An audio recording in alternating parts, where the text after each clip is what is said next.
Halo, selamat datang di channel pameran franchise Play Franchise and License Expo Indonesia. Jangan lupa untuk subscribe dan nyalakan notifikasinya agar selalu mendapatkan info terbaru mengenai kewirausahaan.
Ya, judulnya adalah bisnis bersemi di masa pandemi. Boleh, next. Baik, Bapak Ibu sekalian, seperti yang sama-sama kita ikuti bersama setiap kita mengikuti pameran, baik offline maupun online seperti sekarang ini, tentunya kita ingin memilih sebuah usaha yang kita inginkan ya, yang kita senangi ya, baik itu sesuai hobi ya, ataupun yang menarik secara ekonomi. Nah, tentunya kita harus memikirkan bahwa di antara banyak pilihan bisnis franchise itu, tentunya kita harus memilih mana di antara mereka itu, di antara semua bisnis yang ada itu, yang bisa tahan krisis. Ya. Kita mengenal banyak jenis atau tipe usaha dan semuanya juga tentunya baik, tidak ada yang jelek ya. Hanya kemudian pertanyaannya adalah mana yang lebih tahan krisis ya. Di antara banyak bisnis itu, di antara banyak yang sudah tidak ada lagi gitu ya, karena terdisrupsi oleh teknologi, oleh zaman gitu ya, ataupun juga karena tren-trenan gitu ya, trennya sudah habis ya, musim-musiman begitu ya. Nah, apotek ini termasuk kategori bisnis yang tahan krisis, tidak ada bosannya. Jadi selama orang itu membutuhkan kesehatan, selama orang itu ingin sembuh, maka selalu dibutuhkan. Boleh next? Apalagi di zaman sekarang yang kita rasakan 8 bulan terakhir ini gitu ya. Kita melihat banyak sekali bisnis-bisnis yang terganggu, yang terdampak sekali ya. Yang sebelah kiri itu potensial loser itu yang paling terdampak adalah dari sisi tourism gitu ya, transportasi dan sebagainya gitu ya. Makin ke kanan itulah makin bisnis yang potensial winner ya. Dan bisnis kesehatan ini termasuk yang paling kanan gitu ya. termasuk apotek di dalamnya. Oleh sebab itu, kami juga mengalami selama pandemi ini hampir tidak ada perubahan. Bahkan di bulan Maret itu ketika terjadi awal-awal terjadinya diakuinya positif ada COVID itu, saya yakin di bulan Maret itu hampir seluruh apotek itu tiba-tiba kerepotan gitu ya, karena terjadi panik buying gitu ya. Jadi saya yakin, saya juga dapat informasi dari beberapa komunitas pebisnis apotek, di Maret itu adalah peak ya. Bagi apotek itu adalah peak gitu ya. Sementara bagi bisnis yang lain itu justru menjadi ujian yang luar biasa gitu. Nah, sampai saat ini pun tidak terdampak gitu ya, masih oke gitu. Bahkan di bulan November ini trennya malah kita rasakan naik lagi ya penjualannya. Boleh next? Nah, ini membuktikan bahwa apotek adalah bisnis yang tahan krisis, dan bahkan di masa pandemi ya, masa yang tidak pernah kita pikirkan sebelumnya, tidak pernah ada yang menyangka bakalan terjadi, akhirnya ternyata kita alami juga gitu. Nah, ada beberapa alasan kenapa kemudian orang itu memilih apotek sebagai bisnisnya. Pertama, pangsa pasarnya yang luas dan tidak ada matinya. Kalau saya boleh cerita, dari sejak ibu hamil itu sudah membutuhkan produk-produk di apotek ya, vitamin untuk penguat kandungan misalkan ya, kemudian setelah menyusui ada vitamin untuk menyusui ya, kemudian ketika bayi lahir produk untuk bayi juga ada ya, bentuknya drops gitu ya. Kemudian balita, anak-anak itu ada sirup misalkan, kemudian remaja, dewasa, kemudian lansia, apalagi lansia ini rentan dengan penyakit degeneratif usia 40-50 tahun ke atas, itu hampir banyak sekarang itu prevalensinya itu yang hipertensi, diabetes, yang stroke, itu membutuhkan obat-obatan yang memang harus dikonsumsi setiap harinya agar menjaga tensinya tidak naik drastis atau gula darahnya tidak naik drastis. Oleh sebab itu pangsa pasarnya luas sekali gitu ya, dari sejak bayi sampai ke lansia. Kemudian obat adalah kebutuhan primer setelah pangan. Jadi kalau kita misalnya sakit gigi, maka kita tidak akan menunggu besok, lusa atau seminggu, tetapi kita akan dengan segera datang ke apotek untuk beli obat penghilang nyeri ya. Setelah itu baru datang ke dokter gigi ya. Pun demikian ketika ada anak kita sakit panas, maka ibu-ibu yang punya anak benar sakit panas, maka tidak akan menunggu besok lusa, tapi dengan segera akan datang ke apotek dan membeli obat penurun panas.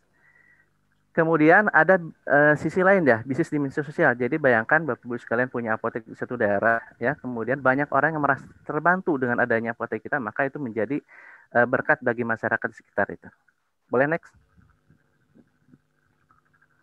Nah, kemudian kenapa harus Gria Pharma gitu ya? Pertama, kami fokusnya berada di wilayah pemukiman padat. Jadi kami tidak berfokus di main street gitu ya. Tapi kami lebih memilih second street yang di situ banyak sekali pemukiman padatnya. Dengan seperti ini akan lebih ekonomis ketika kita sewa. Kemudian kita juga mencegat lebih dulu ya, orang-orang yang butuh obat itu dari rumah tidak usah ke kota gitu ya, tapi cukup di dekat perumahannya sudah tersedia gitu. Kemudian dimungkinkan juga konsep swalayan. Kemudian suasananya nyaman, homey, itu sebelumnya kenapa namanya Gria Pharma. Jadi merasa seperti di rumah sendiri ya. Karena kenyamanan itu adalah katanya 50% dari terapi itu sendiri. Kemudian investasinya terjangkau. Jadi Bapak Ibu sekalian, rata-rata memang franchise apotek itu sangat tinggi investasinya, biasanya miliaran, tetapi kita jauh di bawah miliar ya. Di angka sekitar 700-an juta gitu ya. Itu pun kalau dikurangi franchise fee 100 juta jadi sekitar 600 juta. Kemudian kalau dikurangi stok awal obat 150 juta jadi sekitar 500-an, jadi aslinya sekitar 500-an juta saja gitu ya. Nah, ini relatif terjangkau sekali gitu ya. Boleh next? Brand awareness yang tinggi mempermudah sirkulasi perputaran obat. Jadi kami sudah berjaringan sehingga orang-orang sudah mengenal apotek yang kuning merah biasa seperti itu. Kemudian apotek modern dengan sistem IT modern. Jadi bagi kami omset itu adalah penting gitu ya.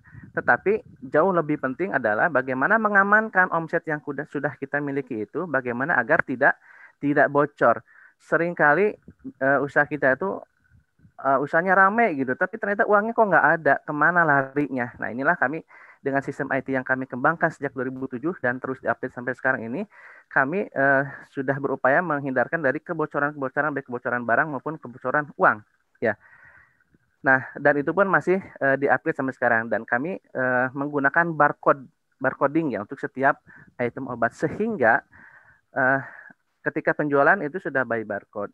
Pembelian juga inputnya pakai barcode, stok opnam juga sudah pakai barcode sehingga ketika nanti stok opnam ada selisih stok itu berarti faktor human error sehingga nanti ketika ada selisih stok itu kita berbagi tanggung jawab dengan karyawan juga ikut menanggung.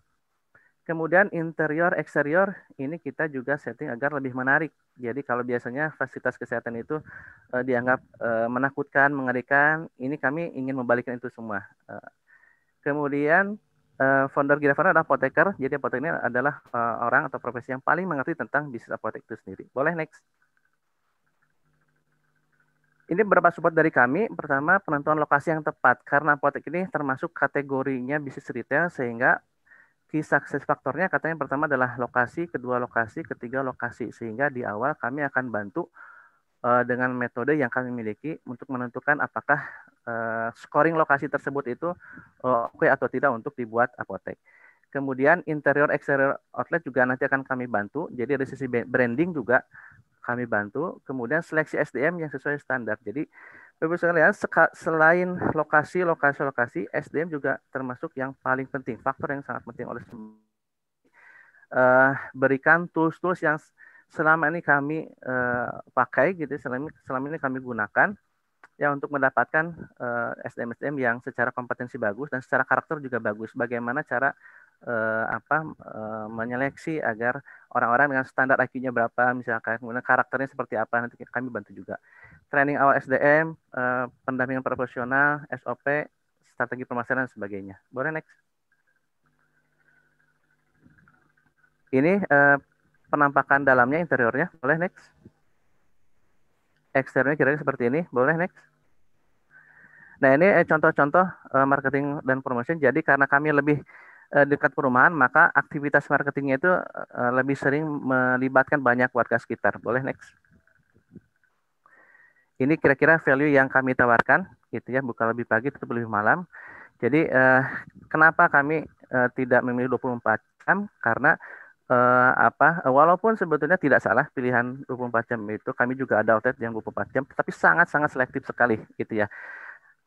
Kalau kita tidak pas menentukan lokasi 24 jam, biasanya cost-nya sangat tinggi, ya biaya sangat tinggi. Oleh itu, maka akan pengaruh ke yang di paling bawahnya, cash-nya gitu. Kalau omset besar dan biaya tinggi juga cash-nya sedikit. Boleh next. Ini berapa outlet kami, boleh next. Boleh next juga. Nah ini paket yang kami tawarkan ini, publish rate-nya di sekitar 750 juta rupiah saja sudah termasuk di dalamnya franchise fee 100 juta dan royalty fee-nya hanya 1,5% saja dari bruto ya. Boleh next. Apa saja sudah termasuk franchise fee, kemudian interior eksterior semuanya jadi sudah siap termasuk semua persyaratan perizinan apotek, peralatan elektronik, stok awal juga sudah masuk, sudah include di angka tersebut. Kemudian panduan rekrutmen, training, launching juga sudah masuk. Lanjut. Boleh next. Nah, di luar itu ada dana yang harus disiapkan. Ini tentatif, bisa jadi dibutuhkan, bisa jadi tidak. Kalau survei itu hampir pasti ya, 15 juta. Kemudian perizinan, pajak reklame itu juga kadang ada yang kena pajak, kadang juga ada yang tidak juga gitu ya. Kemudian renovasi kalau ruko sudah siap mungkin tidak usah.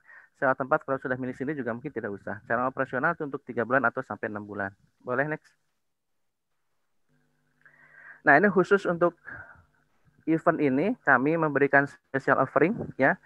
Jadi kalau rata-rata investasi untuk apotek itu di 1 miliar atau bahkan lebih, kami ini di 750 juta saja. Tetapi untuk 3 pendaftar pertama itu ada diskon sebesar 50 juta. Itu lumayan. Jadi nilai yang tidak sedikit, jadi 700 juta. Dan khusus bagi yang serius dan DP hari ini, itu dapat lagi benefitnya free jasa surveinya itu senilai 15 juta dan juga dapat free video edukasi tentang bagaimana sukses mengelola bisnis apotek. Ini nilainya sampai 10 juta, sehingga total benefitnya 25 juta ya bagi yang serius dan bisa DP hari ini. Boleh lanjut?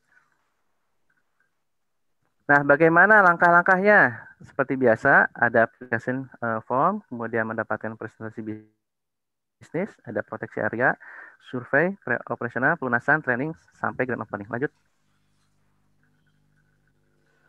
Ya, bagi Anda yang memang memiliki passion di bidang kesehatan dan memiliki visi jangka panjang, usahanya jangka panjang, dan juga ingin bermanfaat bagi masyarakat sekitar, mari bergabung dengan kami. Kami mencari mitra yang aktif, yang betul-betul ingin menjadi pebisnis apotek aktif, ya, sehingga kami akan berikan transfer of knowledge dan experience kami.